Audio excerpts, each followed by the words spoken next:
नमस्कार दोस्तों, मैं अर्चना सिंह रोगन से एक बार फिर से आप सबका स्वागत करती हूँ अपने इस channel Archana Singh women's power पर। आज मैं अपने चैनल के माध्यम से बात करने जा रही हूँ कि हम राजपूतों के असफलता के प्रमुख कारण क्या हैं। यानी राजपूत लोग अगर युद्धों में हार जाते थे या फिर वर्तमान समय में भी कुछ चीज़ों में हम लोग असफल हो जाते हैं तो उसके प्रमुख कारण क्या हैं। सबसे पहला हमारी असफलता का कारण है हमारा क्रोधित होना। यानी हम अक्सर देखते हैं कि हम लोगों के जो राजपूतों की प्रवृत्ति होती है वो क्रोध बहुत जल्दी आ जाता है। तो क्रोध पर कंट्रोल करना बहुत ही आवश्यक है।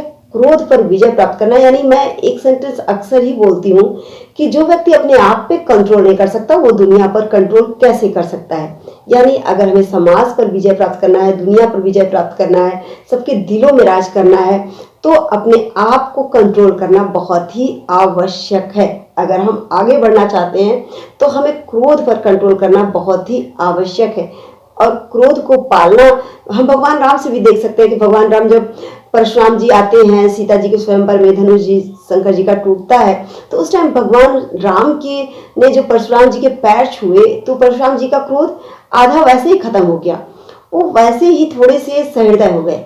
यानी अगर हमारा दुश्मन जो है वो अगर हम उसका सहृदय हो जाए, उससे प्यार से बात करें तो वो खुद ही आधा उसका जो क्रोध है वो अपने आप ही शांत हो जाता है। तो इसलिए हम किसी को भी क्रोध में जवाब देना बहुत ही गलत होता है। हमें अपने आप पे कंट्रोल करना सीखना होगा और अगर हम अपने आप पे कंट्रोल करना सीख जाएं, अपने क्रोध पर कंट्रोल करना सीख जाएं तो हमारी विजय आधी वैसे ही हो जाती है। दूसरा, ओवर कॉन्फिडेंस। कॉन्फिडेंस अच्छी चीज़ है लेकिन ओवर कॉन्फिडेंट होना बहुत ही गलत है। राजपूतों में अक्सर देखा गया है कि उन्हें लगता है कि मैं जो भी कर रहा हूँ मैं सही हूँ, वो चाहे जो भी करूँ वो सही है और उन्हें लगता है कि मुझे कोई नहीं हरा सकता, मैं हमेशा ही विजयी रहा हूँ, विजयी हूँ, मेरा निडर सर्वोपरि है।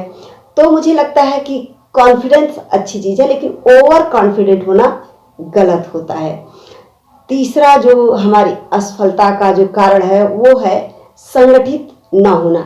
यानी हम राजपूतों में अधिकतर देखते हैं, जैसे कहा जाता है कि एक जंगल में दो शेर नहीं रह सकते, उसी तरह राजपूतों के संगठन जो है एक मंच पर लाना बहुत ही मुश्किल होता है।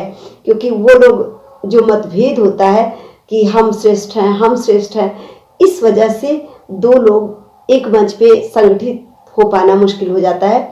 तो ये संगठित होना बहुत ही आवश्यक है जो कि हमें कहीं ना कहीं पीछे कर रहा है हमारे राजपूत समाज को। तो मुझे लगता है कि हमारा संगठित होना बहुत ही आवश्यक है हम सभी का।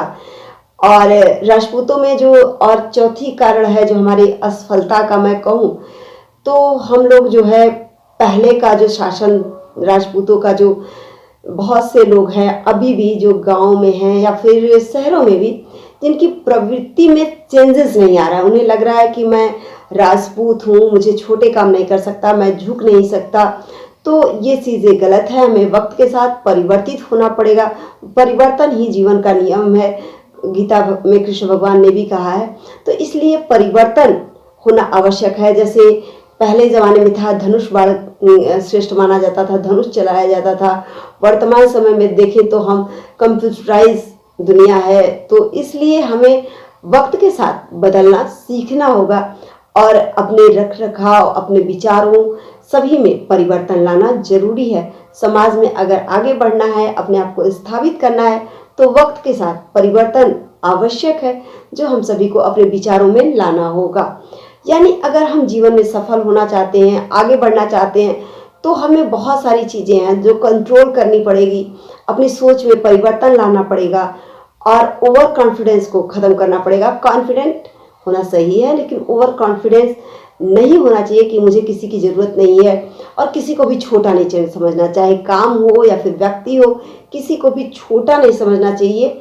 काम छोटा हो या फिर बड़ा हो, उसी को अगर लगन से करें तो उसी में हम प्रोग्रेस कर सकते हैं।